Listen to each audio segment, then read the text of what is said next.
이번에 새로 임명된 수석님들 또 특보님들과 함께 첫 수석 비서관 회의를 열게 되어 뜻깊게 생각합니다. 앞으로 네 분의 특보님들께서는 각 수석들과 긴밀하게 협조를 해서 국정 운영이 보다 원활해지고 또 국민들의 소리도 다양하게 들어서 어려운 점들을 해결해 나갈 수 있도록 노력해 주시기를 바랍니다.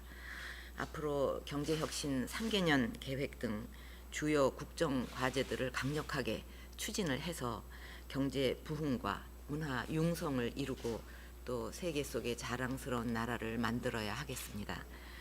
지난주까지 그 정부 부처 업무 보고를 마쳤는데 이제는 그 내용을 속도감 있게 실행에 옮겨야 할 때입니다.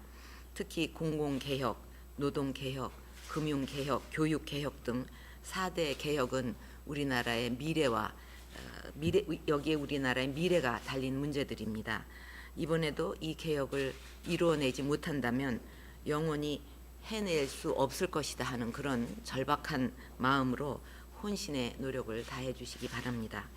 그리고 여러분께서 일을 함에 있어서 국민들이 현장에서 그 성과를 체감하지 못한다면 우리가 법을 개정하고 무슨 예산을 투입하고 하는 이런 모든 일들이 헛수고가 될 수 있다는 점을 우리 모두가 명심을 해야 하겠습니다. 예를 들어서 반값 등록금이라고 하면 우리가 예산을 얼마를 투입해서 몇 명한테 장학금을 이렇게 줬다 하는 그것보다는 실제로 대학생이나 학부모들이 등록금 경감의 효과를 얼마나 체감했느냐, 이것이 중요합니다. 기술 금융 경우에도 작년에 무려 8조 9천억 원이나 공급을 했는데, 그렇다면 실제로 은행 창구에서 그 기술력만으로 대출을 받고 있는지, 그래서 의도한 정책 효과가 국민 입장에서 실제 체감되고 있는지가 핵심이라고 하겠습니다. 요즘 그 우문현답이라는 말에 새로운 뜻이 나왔다고 하는데, 우리의 문제는 현장에 답이 있다, 이렇게 된다고 합니다. 그래서 비서실부터 앞장서서 바로 내가 대학생이고 내가 구직자고 또 내가 기업인이라는 그런 역지사지의 자세로 핵심 국정과제 현장을 잘 챙겨주시기를 바랍니다. 그리고 그동안 많은 토론을 거치면서 회의 때 많은 토론을 했지만 이제 그 토론하는 것은 또 이렇게 공개가 되지 않아서 국민에게 잘 전달되지 않았던 면이 있었던 것 같습니다. 그래서 앞으로 주요 정책이라든가 또 논란이 되는 이런 문제들, 이런 것은 우리의 그 수석과의 토론 그 과정도 공개를 해서 국민과 함께 할 수 있도록 하겠습니다. 올해 그 연말 정산과 관련해서 이제 국민들께서 많은 불만을 제기를 하셨습니다.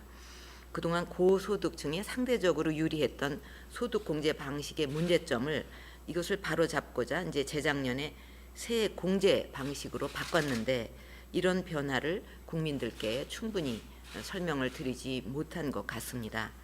특히 2월에는 설도 있고 또 새 학기를 맞아서 가정마다 여러 가지로 지출할 곳이 많이 있을 텐데, 연말 정산 문제로 인해서 국민들에게 더 큰 어려움을 드리지 않도록 방법을 강구하는 것이 필요하겠습니다.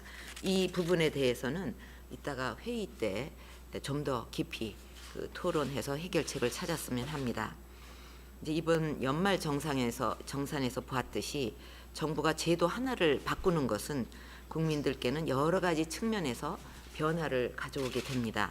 그래서 어떤 정책을 바꾸고 제도를 도입할 때는 다양한 각도에서 치밀하게 종합적인 분석을 통해서 준비해야 되고, 이제 그러려면 우리 청와대 수석실부터 칸막이를 없애고 각 부처의 정책들을 함께 다뤄야 시너지 효과가 날 수가 있을 것입니다.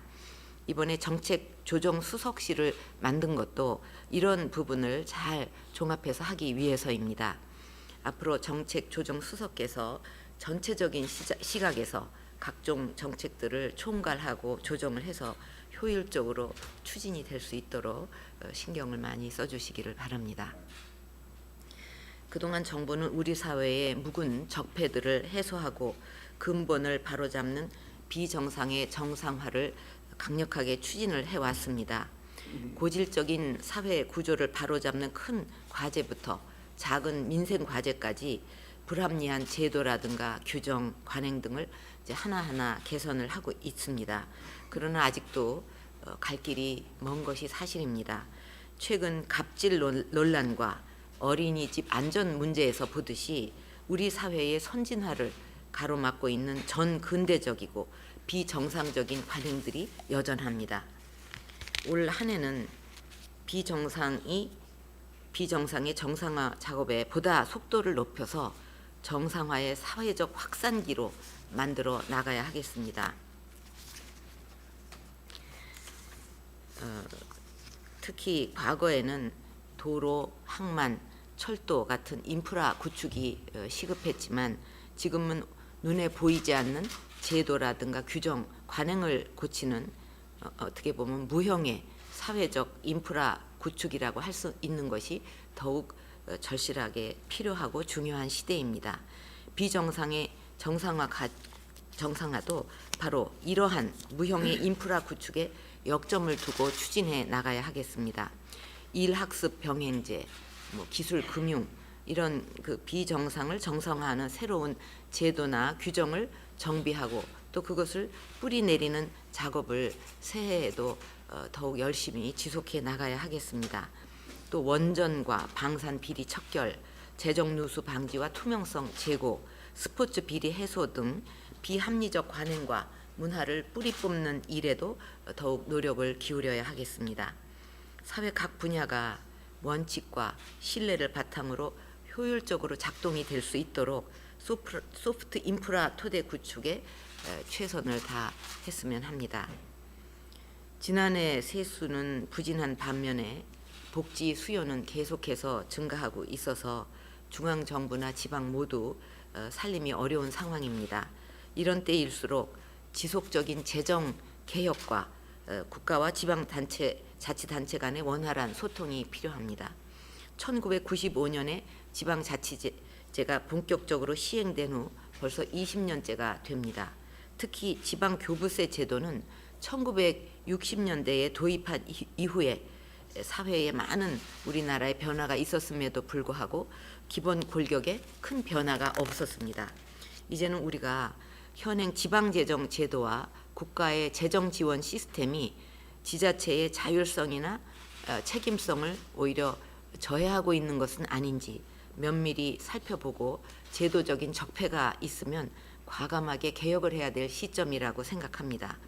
예를 들어서 지방 교부세의 경우 자체 세입을 확대하면 오히려 지자체가 받게 되는 교부세가 줄어들기 때문에 자체 세입을 확대하려는 동기나 의욕을 꺾는 그런 비효율적인 구조는 아닌가 점검을 해야 하고, 또 고령화 등으로 증가하는 복지 수요의 크기가 교부세 배분 기준에 제대로 반영이 되고 있는지도 살펴봐야 하겠습니다.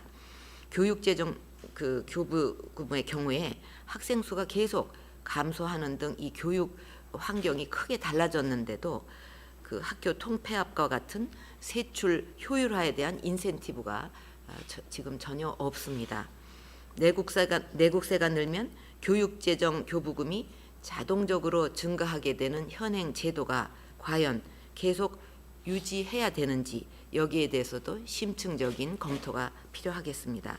그동안 행자부와 교육부가 단독으로 집행을 해왔던 특별 교부세도 사전에 그 지원의 원칙, 기준 등을 먼저 밝히고 또 사후에는 집행 결과를 공개해야 하겠습니다. 관련 부처의 다양한 수요도 적극적으로 반영하는 등 해서 운영 방식도 투명하게 개선할 필요가 있겠습니다. 특히 누리 과정과 같이 법령에서 지출 의무를 규정한 사업, 또 경로당 난방비와 같이 국회 의결을 거친 사업 등 이런 그 국가 시책 사업들이 차질 없이 추진이 되도록 지자체가 그 적극 동참하고 협조하도록 하는 그런 그 지방재정 제도가 되어야 하겠습니다. 물론 오랜 시간 동안 익숙해진 것으로부터 탈피하는 것이 쉽지는 않겠지만 보다 중장기적이고 또 국가 전체적인 시각에서 그 제도 개선을 적극 추진해 나가기를 바랍니다. 이상 마치겠습니다.